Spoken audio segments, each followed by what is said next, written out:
Hello, and thank you for clicking on this video. I'm so annoyed I had to interrupt my day of writing today to be here in front of you to talk to you about something I've already talked to you about in a different permutation 5 different times, but have to again because if I don't post every single week, the YouTube algorithm starts to hate me and will not show my videos to anyone else. On some days I film videos for this channel. That is what is going through my head. A lot of people tell you to just be honest when you sit behind the camera and go to film a YouTube video, but if I was going to just be honest and just be authentic, that's what it would come out sounding like. I am an extremely introverted author. Some people say that they don't see it because I've been doing this now for like 6 years and have forced myself to sit in front of the camera and learn how to talk on the camera. It's also something I'm constantly working on, and I have good days and bad days, and I really have to push myself, and it's something that I have really pushed myself out of my comfort zone to learn. And so in this video, I'm going to give you my tips for how to be comfortable in front of the camera and how to talk in an engaging way if you are also not the kind of person who can just get up on the internet and be like, "Hey, what's up guys? I'm so glad you're coming to my vid." Like, I can't do that. And so in this video, I'm going to talk about that. Today's digital age requires authors to go put themselves out on the internet to talk about their books. And that structure forces a lot of people to be in a situation where they love to write and they have no idea how to talk on camera and no idea how to put themselves out on the internet, and they really would rather not do that. But in order for them to sell books, they have to do that. And so it's a really weird situation because in order to write great books, you don't have to also be a content creator. Like, being a good content creator has nothing to do with writing good books. So there are plenty of good books that will go unnoticed if people can't learn how to put themselves out there on the camera. So anyway, here are my tips. The first one's kind of a throwaway tip, but I'm just gonna put it out there, is that you really should be very caffeinated to do this. I'm sorry if you don't drink coffee for really quite a few reasons, because coffee is amazing, but if you don't drink coffee, ignore this. I am a coffee drinker. I find that it is easier for me to show up and do this and have my brain turn on when I'm caffeinated. So I try not to film right at the end of the day. I say as I'm sitting here at 5:30 p.m. If I do that, I make sure that I have a strong cup of coffee just so my brain feels clear and I feel energized and I'm not showing up introverted and half asleep, because then it's just impossible. The next tip I find really helpful is, instead of picturing yourself talking to a camera, picture that you're talking to a person and actually have it be one person and put a name to that person. Figure out exactly who that person is. I like to get as specific as possible, and so I tend to have one subscriber in mind when I am making these YouTube videos. I usually choose someone who I've had repeated interactions with, whether that is on YouTube or over email, or just have had conversations with about writing. So I have written them before and I kind of know a bit about who they are. And so I can address them when I'm making one of these YouTube videos. I just pretend like I'm speaking directly to that person. This makes it feel like, instead of me talking to a camera and starting to feel awkward, that I'm literally just talking to another human being. And because this is a writing tips channel, I choose subscribers who have come to me for writing tips before, and so that helps me keep my answers focused and keep me feeling more authentic when I'm actually answering these questions. The next thing that I've found incredibly helpful is to warm up before filming your video. And I don't mean just like warm up your voice or whatever. Like, I don't do any of those like weird vocal trills or anything like that. Forget all that stuff. I mean, don't have the second that you turn the camera on, you are on and like ready to film.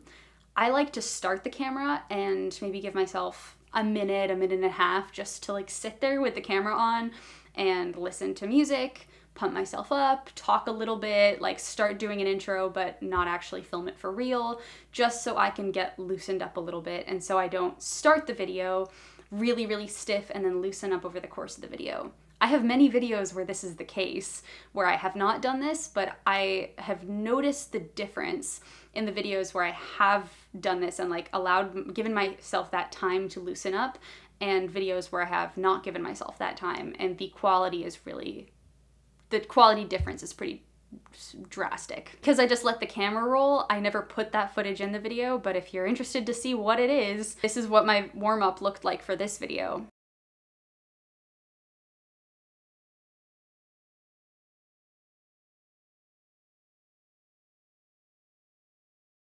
keeps it it silly and fun, because social media is weird, right? Like, you're supposed to be authentic and silly and fun and not take it too seriously, but also be very targeted with exactly the kind of content that you make. Like, if you don't take it too seriously and just make whatever you want, you're probably not going to do very well.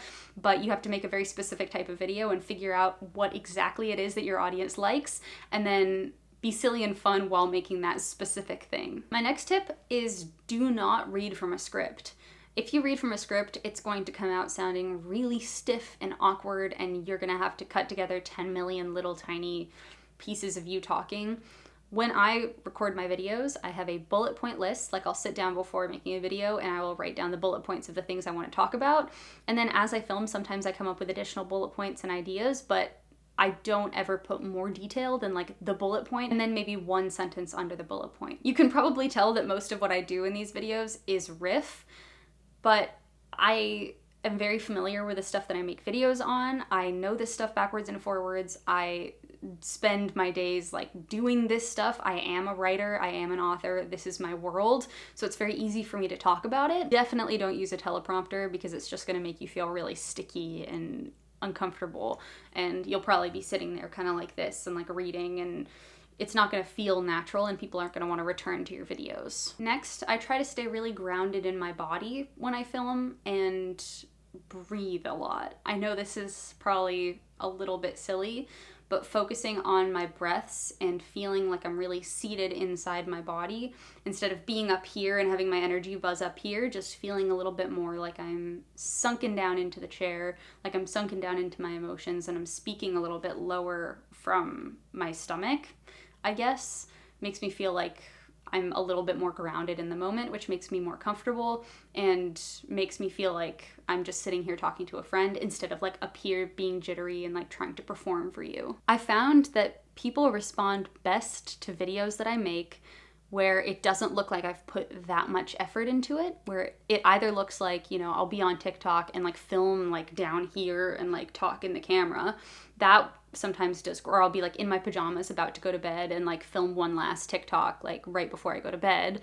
And those will be the videos that do better than me like with the perfect lighting in front of the window, like trying to be really funny like after I've done my hair. And people say I'm more engaging when I show up on YouTube, kind of like I am now, just talking to you like a normal human being instead of being like trying to look professional and trying to look seamless and, you know, trying to make sure that I have all of the elements right and try to make sure I sound like I know what I'm talking about. The videos that do better are just the videos where I am as honest as I can be and just show up exactly as I am. And honestly, the biggest piece of advice that I can give you is that it's just really important to practice. It's not something that comes naturally to me. I see people who start TikTok accounts like 2 months ago and already have more subscribers than I do and are doing amazing, and like more power to them. That's fantastic. But I've had my YouTube channel now for 5 years. I've been making videos for 5 years, and it has taken me 5 years to get this comfortable on camera. If you go back and watch my very first video, it's embarrassing how awkward I am in front of the camera. I'm like about this close and I'm talking really, really softly, and I'm not really making eye contact, and I'm looking down here and just kind of looking up at the camera like it's a boy I had a crush on in high school, and I can't quite make eye contact with it, and it's just really nerve-wracking and scary. I'm not amazing at this now, but I'm a lot better than I used to be, and I was starting from a place of someone who really hated any attention paid to her at all. And so it is possible. You just have to practice, and you have to put yourself out there and just accept that there's going to be a big learning curve. So if you are an author who feels uncomfortable putting themselves out there, who feels really awkward making videos, you are not alone. There are so many other people like you. It is a really awkward time where all of these people who don't want to be filming themselves now have to go film themselves and have to put themselves out there. So the best thing that you can do is embrace it. Embrace that it's going to be awkward, and focus on figuring out who your audience is and how to make content for them, and picture yourself talking to those people whenever you film anything. Because then it feels less like I'm talking to a camera alone in my room and more like I'm talking to an actual other human being, which is really what I'm doing. So that's all I have to say on that. Thank you so much for watching this video. If you have a second, I'd be super grateful if you could like it and also subscribe to this channel. My name is Claire Fraze, and I'm an award-winning author who makes videos sharing actionable writing tips that helped me make my own writing better. I am the author of the paranormal thriller They Stay series, including book 1 of the series They Stay, which won the 2023 Writer's Digest Self-Published Book Awards, which I'm super proud of. Are you an introverted author who makes videos of themselves and publishes them on the internet even though you don't have any personal social media accounts and social media really stresses you out? If so, comment your social media handles in the comments below, or just comment below and engage in this space. I would love to hear from you. I'm sure that the other introverts in our community would love to hear your stories too, especially if you had anything that has really helped you, like, learn to show up in front of the camera. I hope you have a fantastic week, everyone. And as always, happy writing.